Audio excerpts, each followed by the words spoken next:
Hi, welcome back. This is the Just Ask series brought to you by the Eagle Heart Foundation, where we approach each other with respect and curiosity, and we give room to understanding a little bit more of the conversations that we can be having in this day and age. So we are here with Regina and just did a wonderful little take on the they, them pronouns. And so now I would like to, because it is such a difficult and touchy situation, but the fact that you are going to speak out, I hope that it brings enlightenment and information to others, and maybe even the courage for others to start speaking out about sexual abuse. So I'm going to turn it over to you. What would you like to share with us about that part of your story? So I've actually been sharing this bit of my story very loudly and very boldly and authentically for the last several years now. And the reason I do this is I kept the abuse secret for so many years that I'm just like, nope, nope, we're not keeping this secret. So I am a childhood sexual abuse survivor. My abuser was my grandfather on my dad's side. Um, the best age guess that I can give, my childhood memory is a little fuzzy because of the trauma, but the best guess that I could give is it happened roughly from ages 5, 7, 10, maybe 13 and 15. Um, Wow. and the Wow. and the reason I guess this age is based on a couple of things, but um so it started, like, I don't really remember when it started, but I remember going before I realized that it was an inappropriate relationship.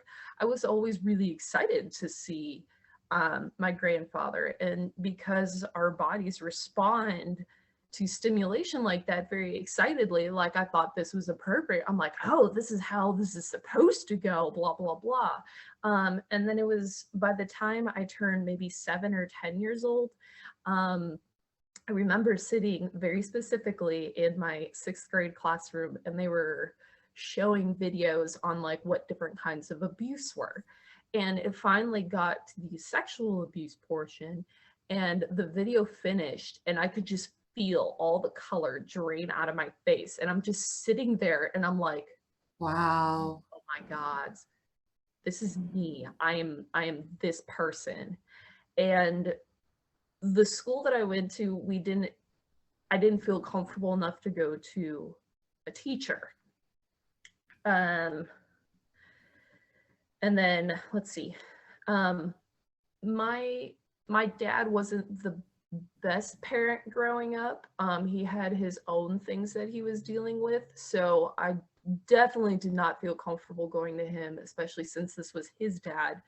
And I I decided to keep it secret because honestly, I'm not sure why. I'm not sure why my 10-year-old self. It basically came down to I didn't feel comfortable enough to talk about this because it was just self-realization. Yeah. Yeah. Um, Fast forward over about 5-ish years, I keep this secret. Depression starts to really kick in.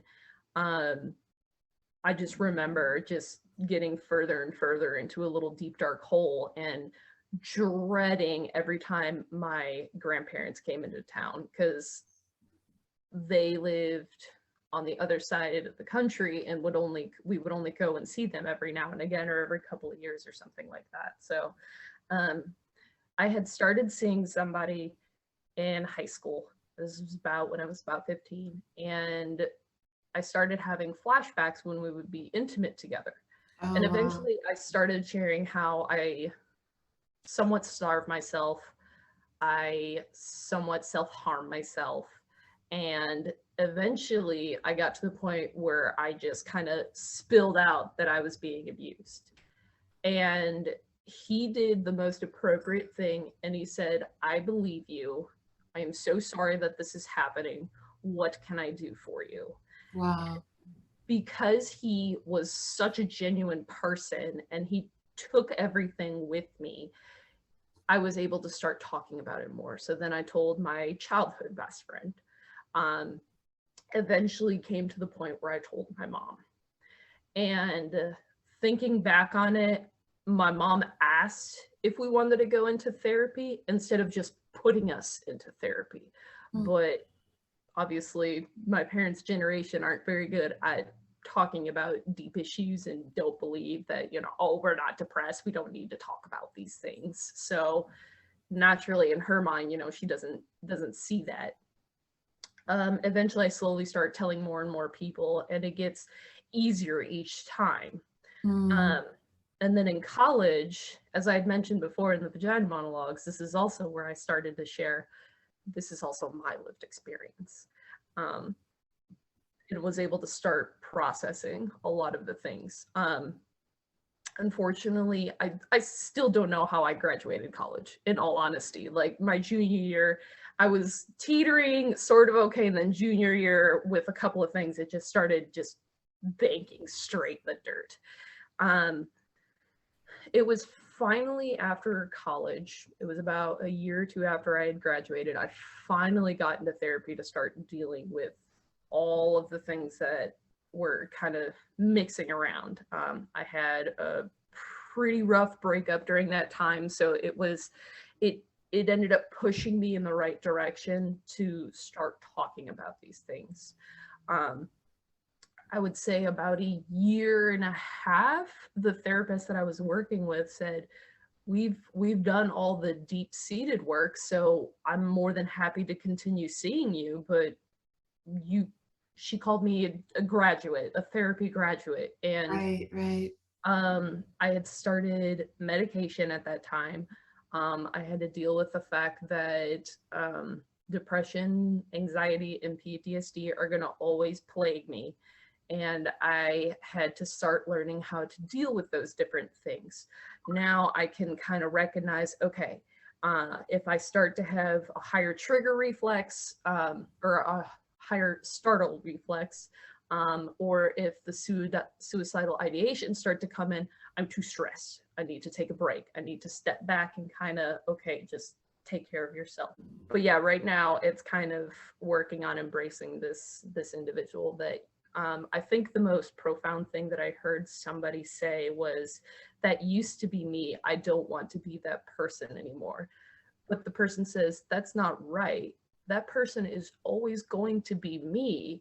I'm just taking better care of themselves now. And I heard that and I'm like, that is absolutely right. I love it. I love it.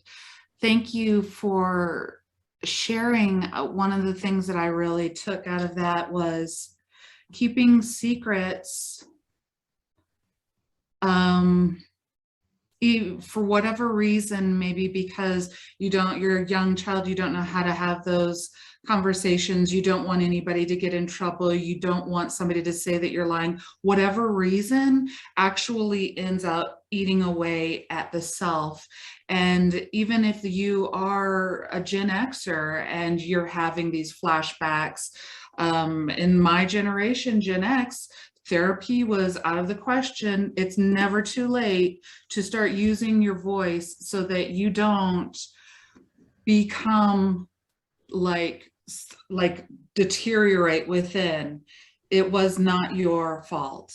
It was not your fault. So we're going to come back in just a few on the next video and continue talking with. Real quick, I would like to add in. So some of the advocacy work that I've done is I talk about some of the red flags that, you know, abusers and perpetrators of violence do. So one of the things that my grandfather said to me is, this will be our little secret. And one of the things that I talk about is abusers are going to try and just isolate the individual and not want to talk about it, because as I said, as a kid, I thought, oh, this is how it's supposed to be. But then when I realized that it wasn't, well, it's like, well, how do I proceed from here? Because it's a family member.